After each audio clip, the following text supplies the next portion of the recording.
her advocacy, not other than Miss Tiffanie Janowitz. Thanks so much for having me, Daniel. Welcome, Miss Tiffanie on Book 101 Review. And can you please introduce more about yourself Yeah, I'm that happy to I introduce. missed?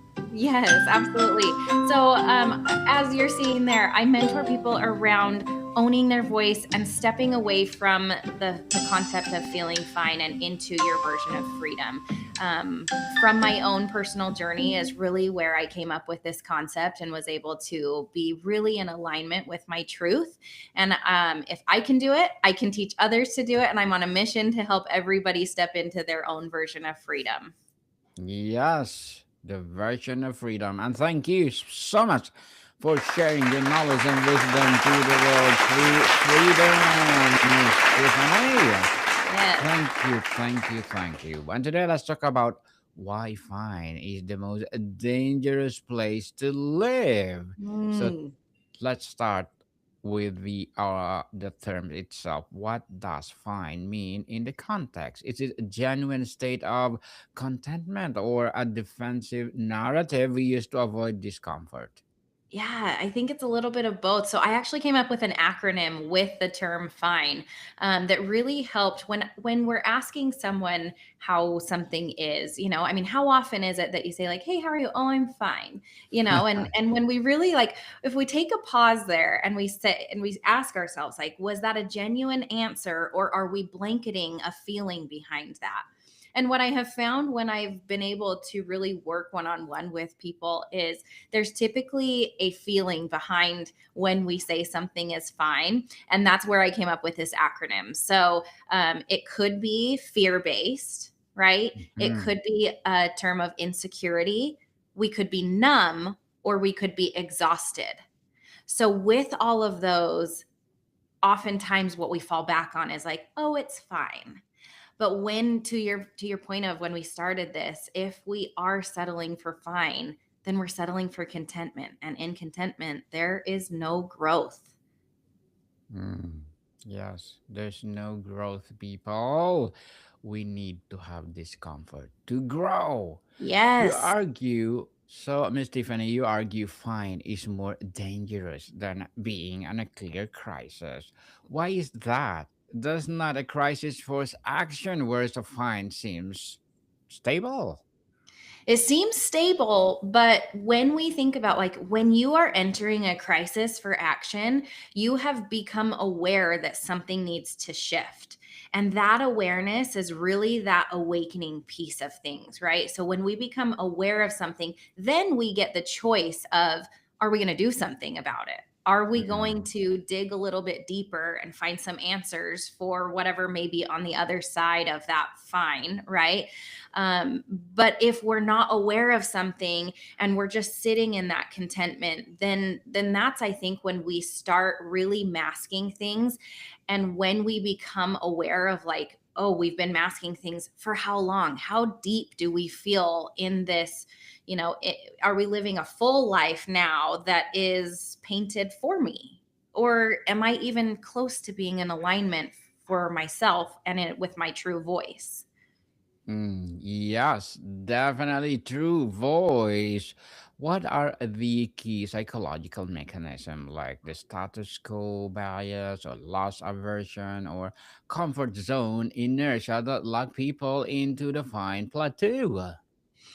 I think a really big one that locks us into that fine plateau is not wanting to rock the boat. A lot of people who I work with one on one that are not living in alignment to their true selves, or like, that voice that's telling them I'm meant for more, or that little change, nudge there, is it's often easier to stay in that spot of complacency, right? To your point, but not wanting to let others down, or we're worried about what someone else may think of us, or I mean, the steps of like the outside influences rather than listening to ourselves first.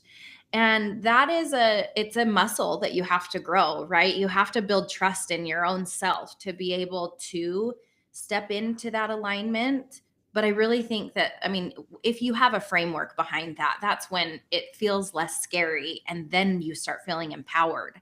And when you start feeling more empowered, then you're like, okay, I can do this. And little by little, we can work toward that end goal of alignment.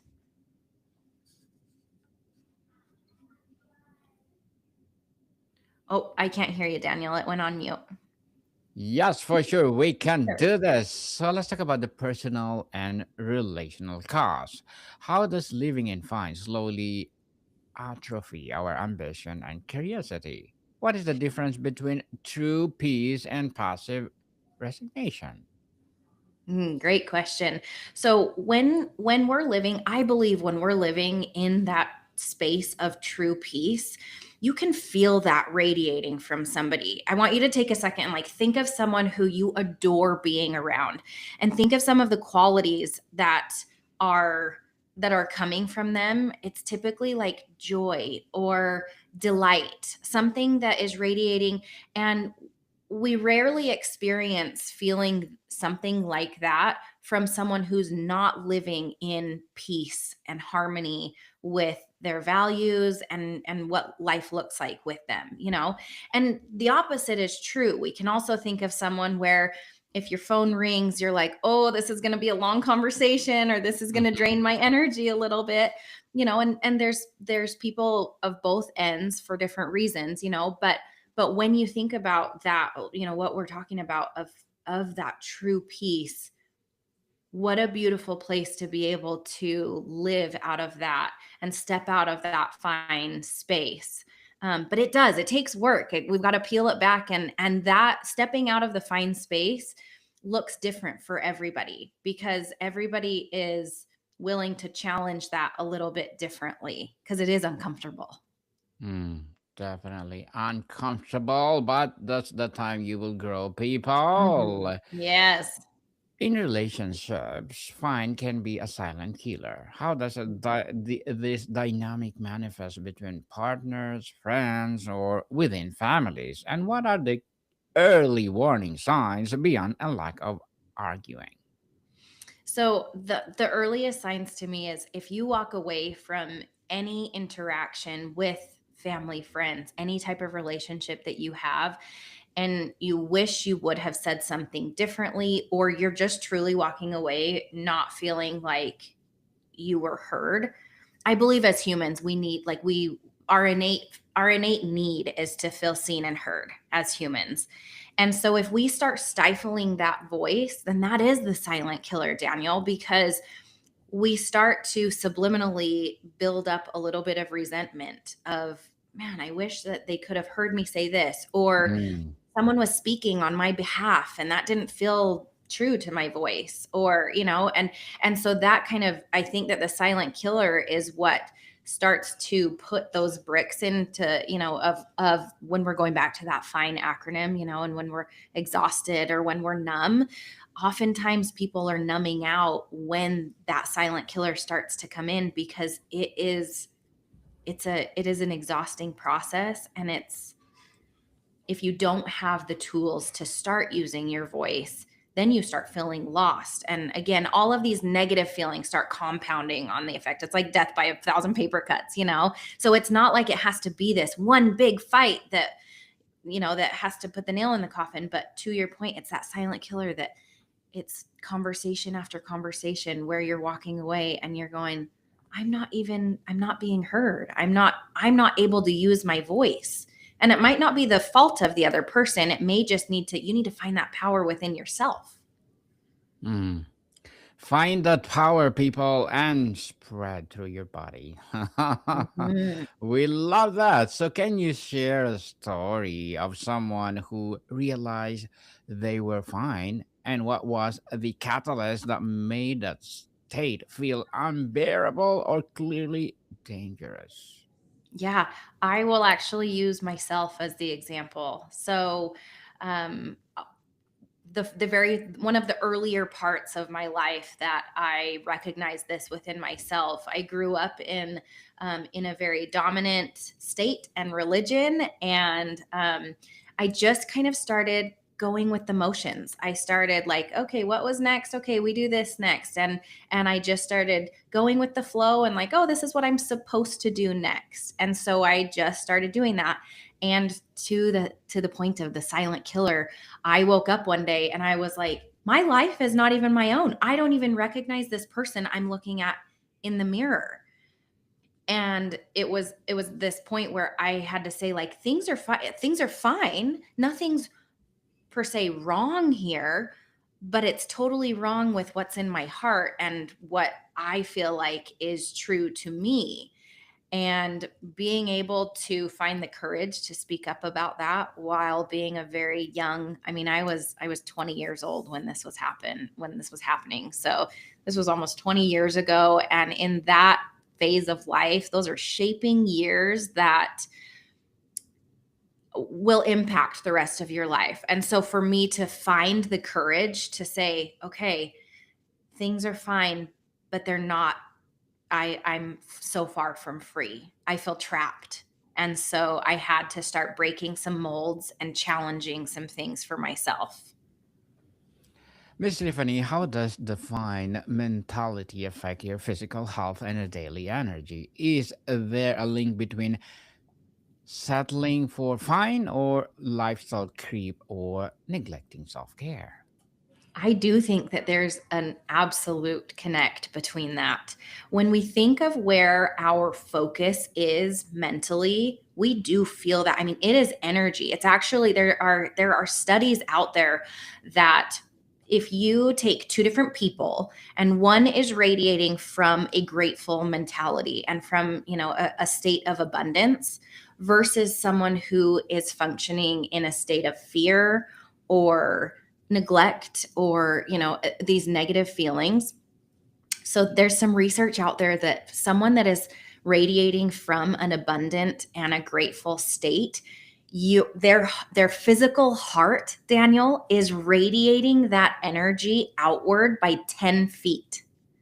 That is an incredible like statement of our physical body does feel what our mind is processing and what we're able to digest mentally or the story that we're telling ourselves, right? So if we are functioning in a place of fear, then that's what our narrative is also consuming in our body, and the energy that are regrowing in our cells. And I mean, we could really get deep with that, right? But I Yes. do believe that there is a very big connect between your mind, your body, your soul, and you have more power over that than you may realize. So what are you going to choose with that?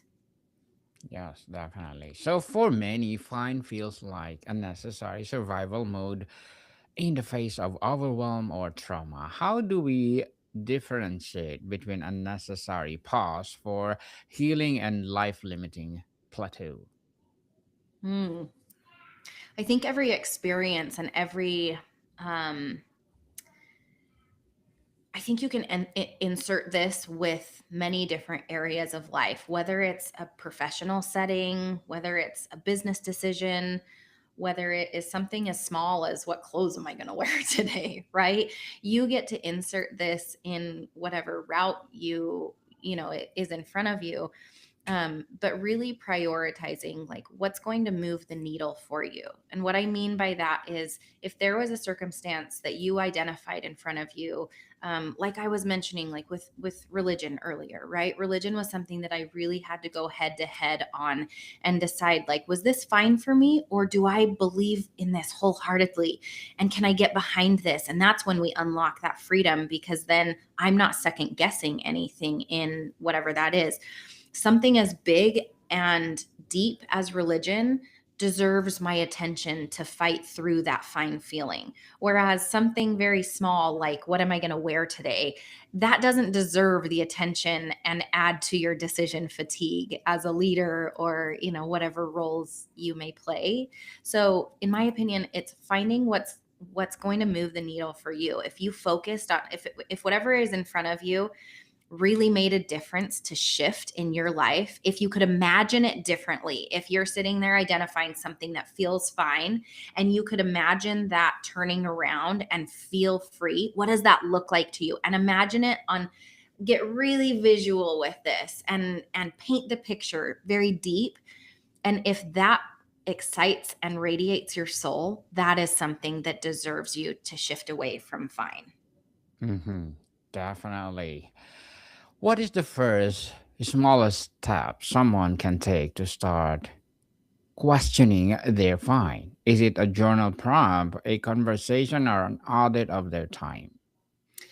Ooh, time. I love that one. Time is a big one, because there's a lot of things that happen subliminally when we're respecting our time. I mean, we have a finite amount of time each day, right? Everybody has the Mm, same 24 hours. And then how are we going to really capitalize on those minutes that we're given?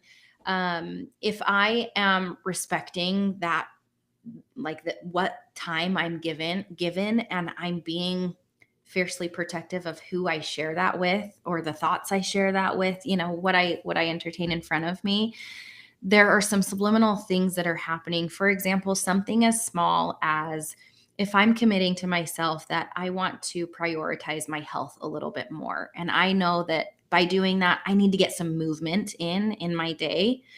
If I've told myself, okay, I want to get some movement in today, I'm going to start tomorrow with a walk, something as simple as a walk. If I fulfill on that commitment, I am shifting into a new space of trust with myself.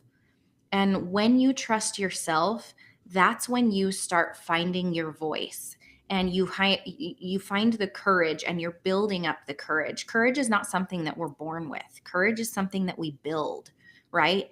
And courage goes along with confidence, and those things go by those little tiny reps each day that you're able to put in. And so, again, if I'm fulfilling on something that I've committed to on myself by something that, comes along with time, I'm building in that self trust that then gives me the courage to start using my voice on something that maybe is a little bit bigger than the daily walk. Maybe if I've fulfilled on my daily walk that morning, I might perhaps have a meeting later that day that I feel good because I have fulfilled myself, right? I've I've done a commitment for myself. And so now I feel the confidence to use my voice in a meeting later on. Or you just never know the compounding effect that it has. But subliminally, we are either showing up for ourselves or we're not. And so time is a really beautiful one that you built up. I really like that one as a prompt. The other one is just taking inventory of being, really observing, what am I using my voice for? What am I shutting down? What do I wish was happening? And just taking inventory of that. And that starts the awareness pattern that we were speaking of a little bit earlier. And when we're aware, then that allows us to make some action plans to then make some shifts. Miss Tiffany, as a mentor, what are your short term and long term goals? Mm. My short term goals is to bring awareness to as many folks as possible that are not living in alignment with themselves, that are sitting in that fine space. I want to bring awareness to them that they don't have to stay in that fine space. Every single person has the ability to break through and to step into that version of freedom. And so my short term goals are to touch as many lives as I can on that, to just bring the awareness, and then we can start digging into the hard work, right? And my long term goals would be to watch those folks really take the journey, and because it's short for some, it's long for others. It's continually rewriting for most, right? And so my long term goal would be to watch folks continually rewrite and continue on the path of alignment. And as long as we're stepping into alignment and we're headed in that trajectory, I feel like I've done my job to help you. Good luck to your goals, Miss Tiffany. I'm looking forward for more success. And what will be your piece of advice for those people out there who want to be like you? My biggest piece of advice would be, if something comes your way and it is not if the answer isn't a hard yes. And what I mean by that is if it doesn't ring true to you, there's always a different route or another answer out there. So don't ever settle for something that doesn't feel true to you. Keep pushing for answers, keep pushing for more. And that's typically when you get to find that breakthrough moment for yourself. Yes, a breakthrough indeed. Miss Tiffany, thank you for that advice. And can you please recommend a book or books that influence your journey? I will recommend Atomic Habits by James Clear. I think that with any transformation or any changes that we make, one of my big pieces of mentoring is infrastructure. And behind infrastructure are systems and processes. And so James Clear's book, Atomic Habits, gives such good steps for those people to curb overwhelm and to make those changes that are sustainable, that aren't just the New Year's resolutions that we're going to lose by the end of January, but they're really going to be the ones to stick. It's a beautiful book.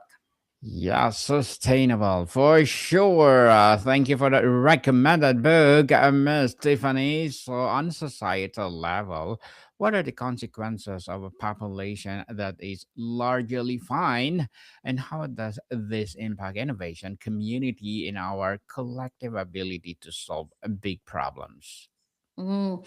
My belief in that is if we're collectively fine, that's when we're really going to get complacent. Go circling all the way back to where we started with this at the beginning of our conversation. Complacency is, in my opinion, one of the worst.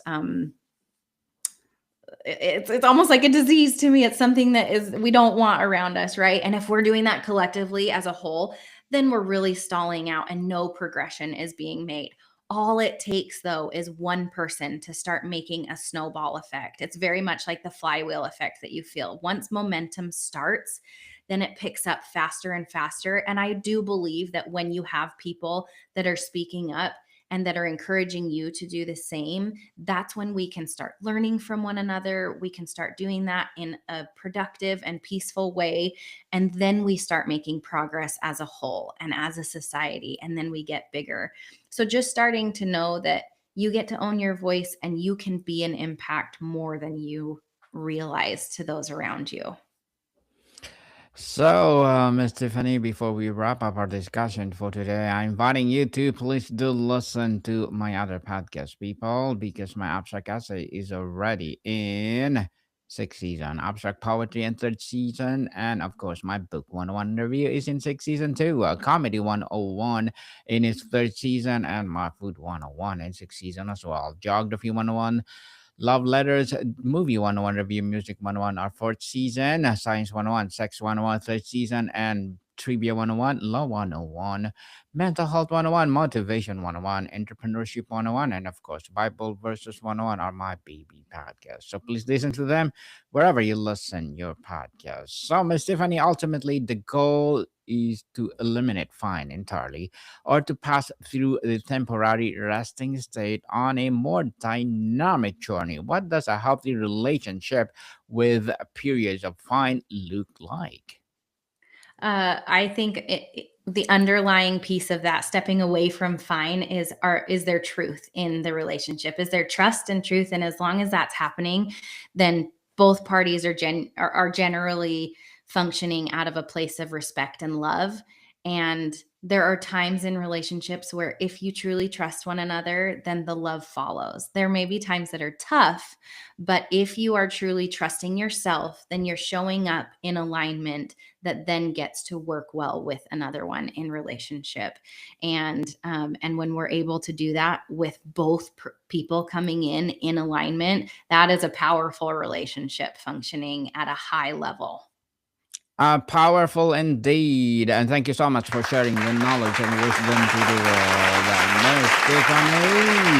Thanks so Thank much you, for having thank me, you. Hannah. Yes, so can you please invite our listeners to support your advocacy, your business, or whatever projects that you're doing right now? Yeah, absolutely. If what I have shared resonates with you, I would love to connect with you. You can do that through my website, tiffanyjanowitz.com, or over on Instagram, same thing at tiffany.janowitz.